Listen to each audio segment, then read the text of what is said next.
You already know what they've told you your whole life, that you're too sensitive, that you need to toughen up, that you take things too personally. You've probably heard it so many times that it stopped feeling like feedback and started feeling like a flaw. Maybe you've spent years apologizing for your tears, excusing your reactions, promising yourself you'll be less emotional next time. But what if the diagnosis you were given was wrong? What if there is nothing broken about you? What if your sensitivity isn't weakness at all, but a specific neurological wiring that processes the world at a deeper level? Psychology has a name for this trait: high sensory processing sensitivity, a concept extensively researched by psychologist Elaine Aron. It's not a disorder, it's not immaturity.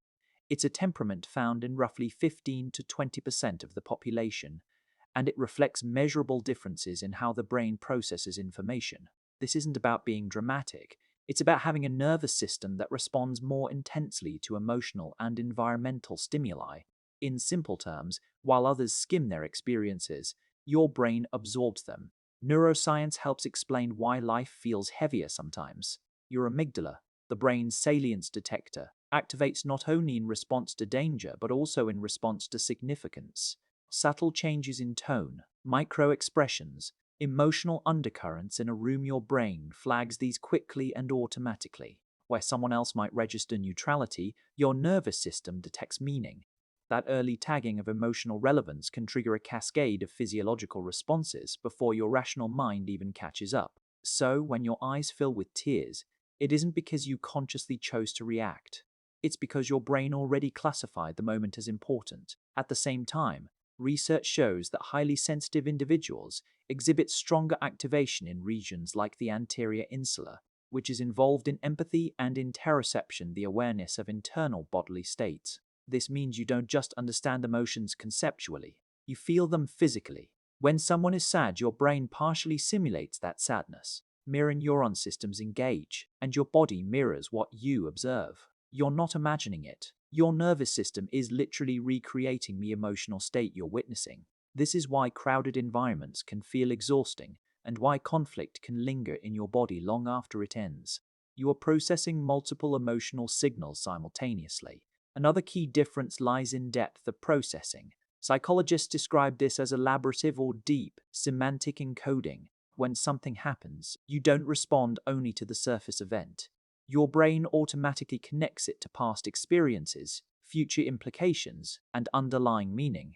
If someone criticizes you, you're not just hearing words. You're evaluating relational impact, long-term consequences, social context, and value alignment. This level of processing requires more cognitive and emotional energy, and when the system reaches capacity, tears can emerge as part of regulation. It's not collapse, it's overflow from high computation. From an evolutionary perspective, this trait persisted for a reason. If sensitivity were purely disadvantageous, natural selection would have eliminated it. Instead, it remains stable across cultures. Evolutionary psychologists suggest that variation within groups increases survival. Bold, risk-taking individuals push boundaries, but without cautious, perceptive individuals, groups make reckless mistakes. Highly sensitive members likely served as early warning systems, detecting subtle environmental changes, sensing social tension, predicting long-term outcomes. Sensitivity wasn't a liability, it was strategic. The tribe needed both speed and depth. Modern society, however, tends to reward speed. Quick responses, emotional detachment, constant stimulation. Environments are louder, faster, and more aggressive than the nervous system of a highly sensitive person evolved to handle. This mismatch can create chronic overstimulation. When your nervous system processes more input, it reaches saturation faster, needing quiet time, withdrawing after social events, or shutting down temporarily isn't dramatics, it's recovery. Your cognitive RAM fills more quickly because it is running more background processes. There's also compelling research on differential susceptibility and vantage sensitivity. Some individuals are more affected by negative environments, but they are also disproportionately enhanced by positive ones.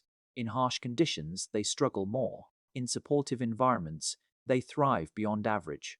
Think of it like this: some plants grow anywhere. Others require specific soil, light, and care, but when placed in the right conditions, they bloom with extraordinary complexity. If you struggled, It may not be because you're incapable. It may be because the environment was misaligned with your wiring. Now let's talk specifically about crying. Emotional tears are biologically distinct from reflex tears. They contain stress hormones and trigger the release of oxytocin and endogenous opioids, chemicals associated with bonding and pain relief. Crying activates the parasympathetic nervous system, the body's recovery mode. In other words, tears help complete the stress cycle. Suppressing them, on the other hand, can prolong physiological arousal. So the very thing you've been told is weakness may actually be your nervous system doing its job efficiently. It is discharging emotional load and restoring equilibrium. This doesn't mean sensitivity is effortless. It requires management.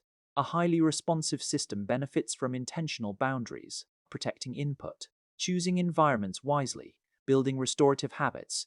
These are not luxuries but maintenance strategies. When you curate your life in ways that support your wiring, your sensitivity becomes an advantage. You read rooms accurately. You anticipate consequences. You connect with others quickly and authentically.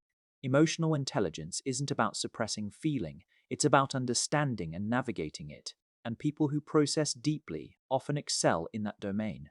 So perhaps the narrative needs to shift. You are not too sensitive. You are highly responsive. You are not weak. You are perceptive. You are not overreacting. You are registering layers others miss. Your tears are not evidence of fragility. They are signals that something meaningful was detected and processed. In a world that often confuses numbness with strength, your ability to feel deeply may be one of the most psychologically sophisticated traits you possess. The next time someone tells you to toughen up, you don't need to argue. You simply understand something they may not. Your nervous system is calibrated differently, and different does not mean defective. It means you are wired for depth, and depth, when understood and supported, becomes one of the most powerful forms of intelligence there is.